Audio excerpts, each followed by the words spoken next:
जो आप पहला रूट देख रहे हैं, ये वो गतिविधियां हैं, these are those activities which were being digitally monitored within the country under the universal immunisation programme. जब भी कोई इम्यूनाइजेशन होता है तो वो कैसे आगे बढ़ता है, तो सबसे पहले वैक्सीन मैन्युफैक्चरर्स होते हैं जो वैक्सीन का उत्पादन करते हैं। फिर ये वैक्सीन मैन्युफैक्चरर एयर ट्रांसपोर्ट का सहायता लेकर प्राइमरी वैक्सीन स्टोर जो भारत सरकार के स्वास्थ्य मंत्रालय द्वारा चलाए जाते हैं, संचालित किए जाते हैं, जिनको GMSD डिपोज कहते हैं। ऐसे 4 बड़े डिपो हैं, एक करनाल में है, एक मुंबई में है, एक चेन्नई में है और एक कोलकाता में है। तो इन 4 बड़े डिपोज पर वैक्सीन मैन्युफैक्चरर्स एयर ट्रांसपोर्ट के माध्यम से वैक्सीन सप्लाई करते हैं। वहाँ से 2 रास्ते हैं, एक है कि रेफ्रिजरेटेड या इंसुलेटेड वैन्स के माध्यम से स्टेट वैक्सीन स्टोर्स में वैक्सीन पहुँचे। स्टेट वैक्सीन स्टोर कुल 37 हैं। There are 37 state vaccine stores in the country. देश में कुल 37 ऐसे स्टोर हैं, तो 37 और 4 GMSD यानी 41 ऐसे कोल्ड चेन पॉइंट्स हैं जहां बल्क वैक्सीन पहुंचती है वैक्सीन मैन्युफैक्चरर के यहाँ से।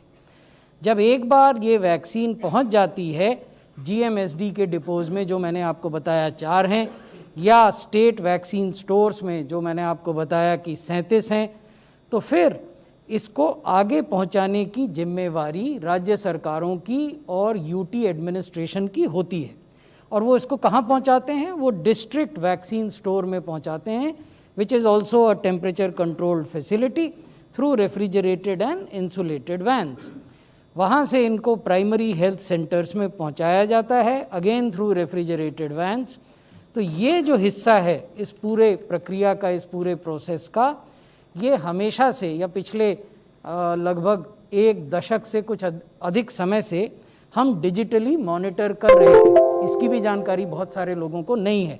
जब पहली बार कोविड वैक्सीनेशन की बात हुई और लोगों ने ड्यू डिलिजेंस करना शुरू किया, मीडिया के मित्रों ने, तो वो जाने कि ऐसी भी कोई व्यवस्था हमारे देश में है।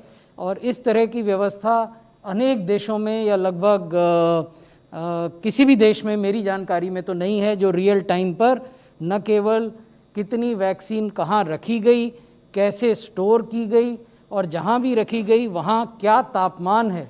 There are temperature trackers established in each GMSD, each state vaccine store, each district vaccine store, and these temperature trackers on a real-time basis upload information about the temperature inside the facility onto a central server. So sitting in Delhi or sitting in Lucknow or sitting in Trivandrum, the program manager can know which center has seen a sudden dip in temperature or a sudden hike in temperature, so that corrective steps can be taken. तो ये जो पहला वाला bend इस रास्ते का हमने आपको दिखाया, ये ऑलरेडी डिजिटली ट्रैक हो रहा था। अब हमने इसमें जो नई चीज़ें जोड़ी हैं कोविड वैक्सीनेशन के उद्देश्य से, वो हम आपको बताते हैं। प्राइमरी हेल्थ सेंटर से वैक्सीन को जब परिवहन किया जाता है, ट्रांसपोर्ट किया जाता है, तो वैक्सीन कैरियर्स के माध्यम से होती है। इसको पैसिव इक्विपमेंट का नाम भी दिया जाता है तकनीकी भाषा में। Why passive? Because everything shown by blue are active cold chain equipments. What do we mean when we say active?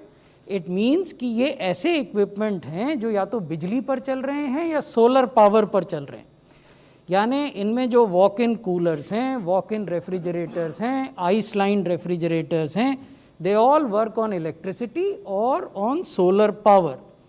लेकिन जब आप ये जो हमने आपको दूसरे रंग से येलोइश कलर से दिखाया है, ये वो इक्विपमेंट हैं या वो प्रोसेस हैं जो पैसिव इक्विपमेंट पर आधारित हैं। यानी आइस बॉक्सेस, वैक्सीन कैरियर्स, इन पे भी टेम्परेचर मापने के यंत्र लगे रहते हैं, ताकि जो भी वैक्सीन ले जा रहा है पैसिव इक्विपमेंट में या ले जा रही हैं, वो ये जाने कि क्या टेम्परेचर वही मेंटेन हो रहा है जो कि किया जाना चाहिए। तो तो अब ये सब सेंटर पर वैक्सीन आ जाती है, जो कि पहले 2 समूहों के लिए यानी हेल्थ केयर वर्कर्स के लिए और अदर फ्रंटलाइन वर्कर्स के लिए ये सेशन साइट होंगे, यानी सब सेंटर पर और इससे ऊपर की व्यवस्थाओं पर, यानी कम्युनिटी हेल्थ सेंटर पर, हेल्थ एंड वेलनेस सेंटर पर, डिस्ट्रिक्ट हॉस्पिटल पर या प्राइवेट हॉस्पिटल पर वैक्सीनेशन की कार्रवाई की जाएगी। सबसे नीचे जो हायरार्की में है वो है सब सेंटर। तो ये सब सेंटर पर वैक्सीन पहुंच गई। बेनिफिशियरी रजिस्ट्रेशन की आवश्यकता हेल्थ वर्कर्स और अदर फ्रंटलाइन वर्कर्स के लिए नहीं होगी, क्योंकि इनका डाटाबेस जो है वो बल्क डाटाबेस है and has been populated on to the CoWIN vaccine delivery management system in a bulk manner. So our doctors, our nurses, our medical workers need not self-register themselves on the CoWIN platform.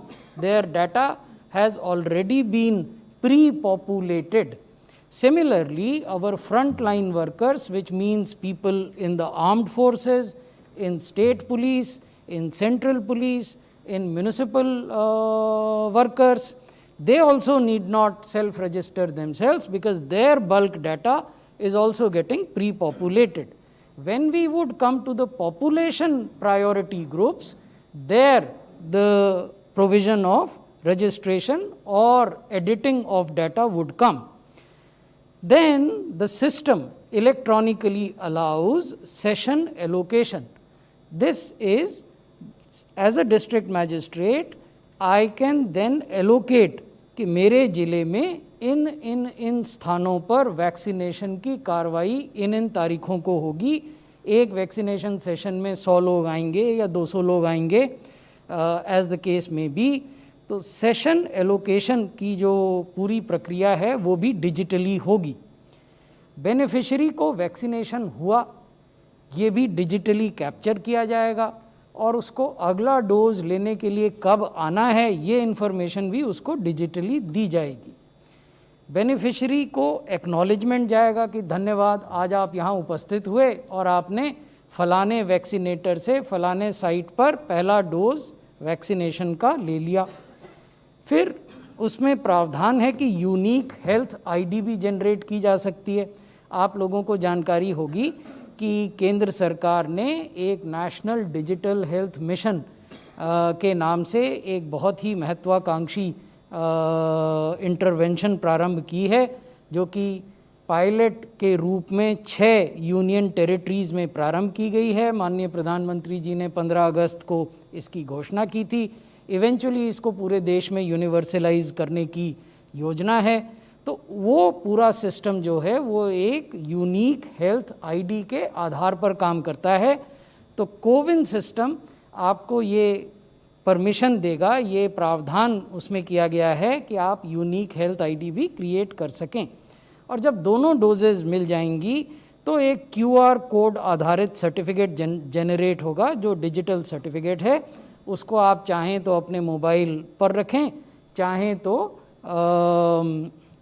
जो हमारा cloud based digi locker है उसमें रखें। ये सुविधा भी free है। DigiLocker is a free facility created by ministry of electronics and information technology. इसके अलावा वैक्सीन के उपरांत यदि कोई adverse event following immunisation AEFI होता है तो उसकी भी रियल टाइम पर रिपोर्टिंग हो जाए, ये भी प्रावधान CoWIN vaccine delivery management system जो डिजिटल सिस्टम है में किया गया है।